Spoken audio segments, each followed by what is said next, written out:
उस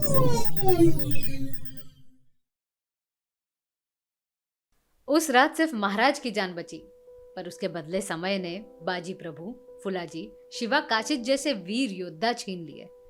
महाराज ने पीछे मुड़ के देखा और सोचा कि ये पन्हाला शान के साथ खड़ा है। इसमें दफन है हजारों मावड़ों की समाधि। छत्रपति शिवाजी महाराज कैसे भूल जाते वो 1660 का साल। देखते देखते 13 साल गुजर गए। वो किला महाराज को चढ़ाते हुए देख रहा है। आदिल शाही की नाक, दक्कन का दरवाजा, दक्कन दौलत, दक्कन का खजीना। ये पन्हाला क्या स्वराज्य का हिस्सा नहीं बनेगा? पहाड़ों को चीरते हुए आगे बढ़ने वाले मराठों में क्या इतना दम नहीं है कि वो पन्हाला को ना जीत पाए? 13 साल से छत्रपति शिवाजी महाराज के आंखों में पन्हाला जीतने का सपना दिख रहा है। इस बात का आभास होते ही एक बुलंद आवाज सुनाई दी। एक बार इस सेवक को मौका दीजिए राजे, पन्हाला किले को मराठों के सामने झुकना ही पड़ेगा। महाराज मुड़े और देखा कि सामने कोंडाजी फर्जंद खड़े हैं। वो युवक जो महाराज के उम्र का था। इतिहास में इनका जिक्र बहुत कम बार हुआ है। सबसे पहले बता दूं कि फर्जंद नाम का अर्थ क्या होता है।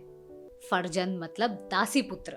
सभासद भकर में लिखा है कि कोंडाजी फर्जंद दासी पुत्र थे। इन्होंने महाराज के बहुत सारी मुहिमों में हिस्सा लिया था। इनके वीर गाथा में 2 कहानियां प्रमुख है, पन्हाला जीतने की कहानी और दूसरा जंजीरा को जीतने का प्रयास। आज हम बात करेंगे कि कैसे कोंडाजी ने पन्हाला किले पर मराठा ध्वज स्थापित किया। नमस्कार दोस्तों, मैं हूं आपकी अनामिका और स्वागत है आपका अपने चैनल में, जिसे कहते हैं Maratha empire the history TV, जहां महाराष्ट्र और मराठा एम्पायर से जुड़ी कहानियों का जिक्र होता है। पन्हाला किले को जीतने का सपना साकार होने लगा जब छत्रपति शिवाजी महाराज ने कोंडाजी की आंखों में ज्वलंत जोश देखा। तुरंत ही उन्होंने अपने हाथों से सोने का कड़ा निकाला और कोंडाजी के हाथों में रख दिया। दूसरे सेनानियों ने यह देखा और कहा कि महाराज ने ये क्या किया? मुहिम तो शुरू भी नहीं हुई और उससे पहले बख्शीश। महाराज को पूरा यकीन था कि कोंडाजी पन्हाला फतेह करके आएंगे। चमकती हुई आंखों में आंखें डालकर महाराज बोले, कोंडाजी कितने मावड़े दूं? 1000, 2000, 3000? कोंडाजी ने कहा, सिर्फ 300। आंकड़ा सुनकर सारे लोग चकित हो गए। महाराज बोले, क्या सिर्फ 300 मावड़े काफी हैं? कोंडाजी ने कहा, महाराज मुझे तो सिर्फ 60 मावड़े लगेंगे, पर सोचा कि 300 मांग लो। कोंडाजी के वाणी में आत्मविश्वास था। उस आत्मविश्वास पर छत्रपति शिवाजी महाराज को पूरा यकीन था। उन्होंने 300 मावड़े दिए, जिनमें अन्नाजी दत्तो भी थे। 6 मार्च 1673 की काली रात पन्हाला पहाड़ों के आड़ से दिख रहा था। नीचे वीर कोंडाजी अपने 300 मावड़े के साथ खड़े थे।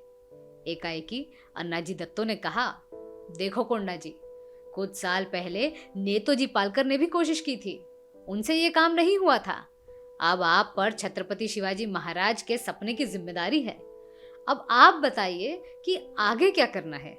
इस पर कोंडाजी ने जवाब दिया, अन्नो जी, आपको परेशान होने की जरूरत नहीं है। ये कोंडाजी जाएगा और पन्हाला जीत कर आएगा। आप बस एक काम करिए, 300 में से 240 मावड़ों के साथ यही इंतजार कीजिए। ये सुनकर अन्ना जी चौंक गए। अरे क्या आप पागल हो चुके हो? अगर ऊपर से दुश्मन फौज ने हमला किया तो? अन्नाजी दत्तो की बात को काटकर कोंडाजी बोले, आप पर हमला तब होगा अगर दुश्मन नीचे उतरने की हालत में रहेंगे। ये बोलकर चल पड़ा ये मर्द मराठा सिर्फ 60 मावड़ों के संग। उस अंधेरे रात में कोंडाजी और 60 मावड़ों के कदम आगे बढ़ रहे थे। पन्हाला की तरफ कोंडाजी ऐसे चल रहे थे जैसे मान लो उन्हें पन्हाला के हर गुप्त मार्ग पता हो। कुछ घंटों में इन 60 मावड़ों ने पन्हाला सर कर लिया और ऊपर चढ़ गए। अंधेरे रात में किसी को कानों कान खबर नहीं लगी कि मराठे आदिल शाही सेना पर हमला करने वाले हैं। वो जानते थे कि दुश्मन सेना बड़ी है और कोंडाजी को सिर्फ 60 मावड़ों का साथ है। ऐसे में उन्होंने सोचा कि छुप कर वार करेंगे तो दुश्मन चौकन्ना हो जाएंगे। इसलिए कोंडाजी ने दिमाग का इस्तेमाल किया। सबसे पहले उन्होंने वो जगह खोज ली जहां आदिल शाही सेना का सेनापति आराम कर रहा था। उसके शिविर के बाहर वे छुप कर बैठ गए। दूसरे मावड़ों को भी किले के अन्य जगह पर छुपकर बैठने को बोल दिया। सबने अपनी अपनी जगह ले ली थी। फिर कोंडा जी फर्जन जोर जोर से चिल्लाने लगे, हुजूर, मराठों की बड़ी फौज ने पन्हाला पर आक्रमण कर दिया। ये सुनकर पन्हाला किले में अफरा तफरी मच गई। सब यहाँ वहां भागने लगे। अब तक तो ये रात खामोश थी। अचानक इतना हंगामा सुनकर सेनापति और किलेदार बाबुल खान तलवार लेकर शिविर से बाहर निकला। जैसे ही वो बाहर निकला, कोंडा जी फर्जंद ने पहले ही वार से बाबुल खान को जमीन दोस्त कर दिया। किलेदार सेनापति ही मर गया, ये देखकर उसकी सेना वहां से भाग गई। तो इस तरह युक्ति का उपयोग करके कोंडा जी ने बहुत ही कम समय में पन्हाला जीत लिया। अगले क्षण कोंडा जी ने पन्हाला किले से तोप दागी, जिससे ये संदेश गया कि कोंडा जी ने पन्हाला फतेह कर लिया। फिर क्या हुआ, हर तरफ हर हर महादेव का जल्लोष होने लगा। छत्रपति शिवाजी महाराज तक जब ये खबर पहुंची तो उनके आंखों से खुशी के आंसू आए। उन्होंने खुद रायगढ़ में लोगों को शक्कर बांटकर अपनी खुशी को जाहिर किया और अगले दिन पन्हाला की तरफ रवाना हो गए। कोंडा जी फर्जंद की गाथा यहीं खत्म नहीं हो रही। उनसे जुड़ी अन्य कहानियां सुनने के लिए थोड़ा इंतजार करिए।